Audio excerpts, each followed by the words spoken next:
Hello and welcome everyone to the Amateur Commentator. This is a new segment where we are previewing teams for IPL 2022 and it's time for Punjab Kings. Uh, so welcome Anshul, welcome to the show. Uh, let's start with Punjab Kings, and they're playing 11. Sure. Thanks, Amit. So, based on the available players, we would start with Punjab would probably start with Shikhar Dhawan and Mayank Agrawal as the opening pair. We have included probably Singh here because Bairstow is not available in the initial part of the tournament. Livingston in the number 4 position, followed by Rishi Dhawan and Shaharukh Khan. Yes, Raj Bawa will be in contention, but I think initially they will start with Rishi Dhawan, followed by Odean Smith and Benny Hall. Again, Benny Hall is someone who I think initially will take the place because of unavailability of a lot of players. And there will be fight between Ishan Porel and Sandeep Sharma. But I think Ishan Porel, with his extra pace and whatever he has done in the domestic circuit, he'll be referred first. Followed by Rahul Chahar and Arshdeep Singh. I think Rahul Chahar is one of the by which we are eager to see how he's able to perform once because he has already performed well in for Mumbai Indians, and it will be important season for him as well because Chahal and Kuldeep have been in and out of the T20 squad and the ODI squad for India, and Rahul Chahar also received few opportunities. So in case he's able to keep performing well in the IPL, I think he'll also be in the mix of team for India 2020 squad.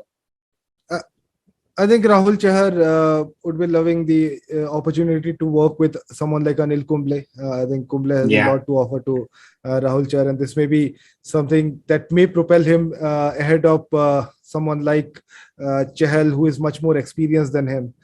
So let's see how he performs throughout the tournament.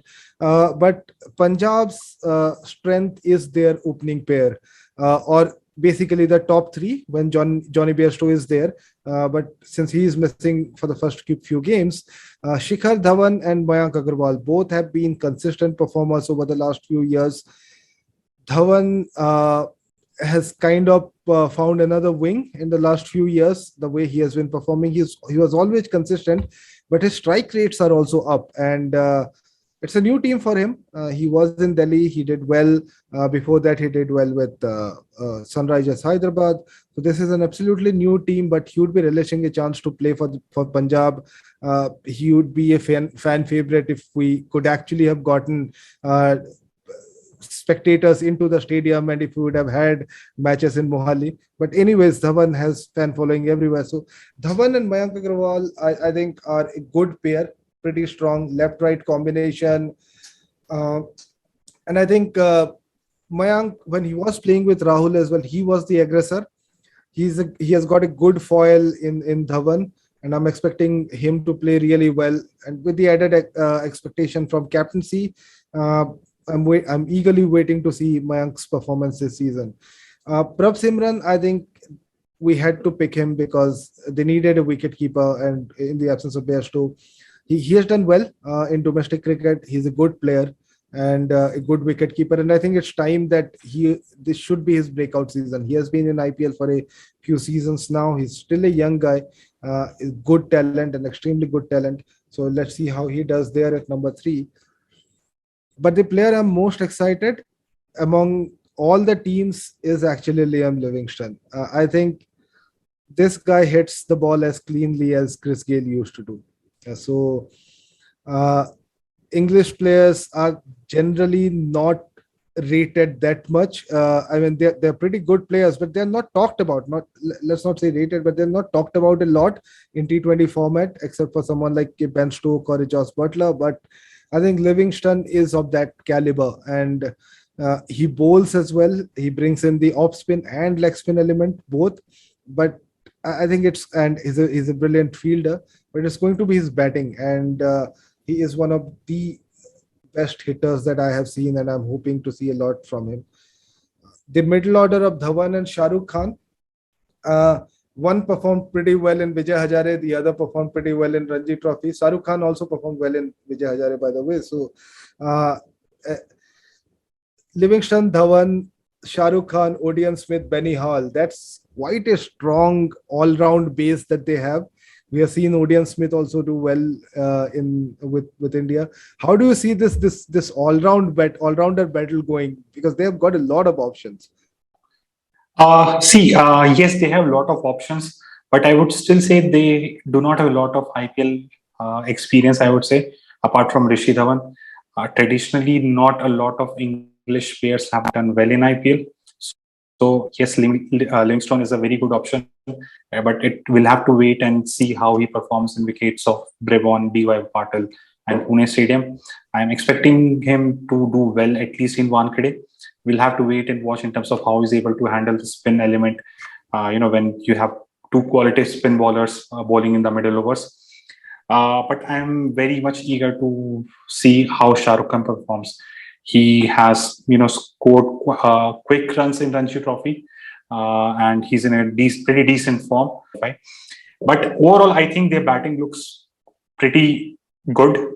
I'm just concerned, with an added pressure to Mayank Agarwal in terms of captaincy, it should not impact the way he is batting or he used to bat in IPL pre-season, pre-2022 season. That is something which I'm concerned about because the same thing happened with KL Rahul as well. He is entirely a very different batsman when he is not a captain, but he becomes a very different batsman when he's a captain. I hope that's not the case with Mayank Agarwal. Saying that, the individual or the player whom Punjab will miss the most is Kagiso Rabada in the initial part of the tournament. At least in the first or one or two games. It will depend a lot in terms of how he's able to perform. He's coming from Delhi team. Not sure how the wickets will be there in the current in the end of the season, where a lot of the matches have been played in Mumbai. So it will be very important for likes of Kagiso Rabada, who depends a lot on his pace, whether Punjab will be using him in the earlier part of the innings or they will be using in the later part of the innings. That is something we shall have to see.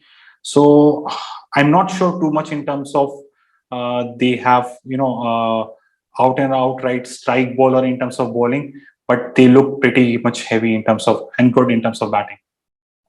Yeah, I think they kind of look pretty strong in the middle orders, where they have a lot of good hitters in there. Talking about Rabada, I'm actually excited to see two young Indian talents in Ishan Porel and Arshdeep. Again, under 19 players who have made their way up.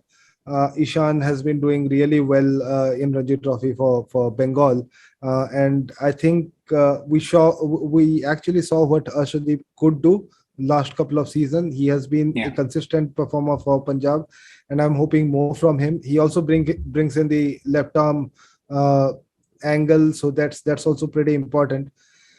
So these two players, Ishan Porel and Arshdeep Singh, I'm kind of looking to see how they perform and how they perform around someone like Kagiso Rabada, who will always be there, who will be picking up wickets. Rabada I think he will always be in the reckoning for the purple cap, whether he plays so he'll be missing the first two games, but even despite that, I think he will be there or thereabout when it comes to the purple cap.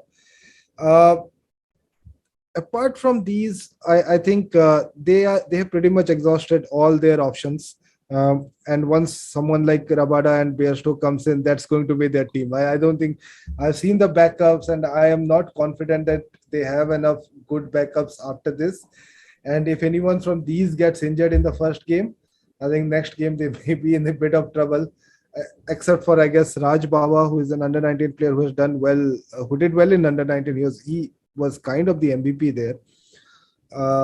So yeah, it's a somehow I get the feeling that it's a Moneyball kind of team. It's not exactly Moneyball kind of team. They've spent a lot of money on players, but I think they will be depending a lot on data analytics. They would be depending a lot on matchups kind of thing, because they've got a good analytics team and they've got a shrewd operator in Anil Kumble. So yeah, I am just hoping to see how Punjab goes about. They are one of the dark horses. So I'd actually like to know, where do you put Punjab in terms of where do you see them at the end of the season? See, it will be important for Punjab to start well, because this is a kind of team, if they are not able to capitalize in the initial part of the tournament, where a lot of the other teams are also missing their key players. it will be difficult for them, in the later part of the tournament, because a lot of the other teams also who have their players either occupied in Australia-Pakistan series or England-West Indies series or South Africa, Bangladesh series, they, like we saw in the case of Delhi, they do not have any of their frontline foreign players. So it is important for Punjab to capitalize initially, because this is also a pretty much a remodeled team. Saying that, I would expect them to perform well, at least in the batting. I'm not too sure in terms of their bowling. Yes, we have Ishan Porel, who has been talked a lot about in the domestic circuit, but he's someone whom we have not seen a lot in the top cricket format. It's not because Punjab is it's not a good team, but it's just that Delhi, likes of Chennai, KKR, and probably Mumbai are looking at this moment are stronger than Punjab. So I'm expecting them to be probably somewhere in the bottom half or in the mid-table, and not in the top four, at least in the initial part of the tournament. I may be completely wrong. Tomorrow Mayank Agarwal and Shikhar Dhawan may come and score 100, but at least on paper, I do not find them at least in the top four in the playoffs. So, yeah, I see it being a bit difficult for Punjab to make it to the playoffs, but this is one of those teams who can actually utilize the matchups and analytics and kind of play percentages.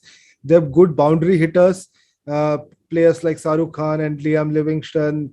You have Odean Smith, you have Benny Hall. So I think if they play their cards well, if they go for attack, more boundary percentage, if in short, if they play the new T20, new age T20 kind of game, I think they have every chance of kind of upsetting a lot of teams. But saying that, it looks a bit difficult for them to make it to the playoffs. Because, more than the team, it's also about habit of winning. And we have seen that in Mumbai and Chennai, because once you start winning, you have a confidence and you play for win. I'm not sure, that is something which currently team like Punjab or RCB are actually enjoying that. Saying that RCB, yes, they have brought in Faf, who will be a positive addition. Whether that will be true for a team like Punjab, we'll have to wait and watch. So, yeah, let's wrap this one up then.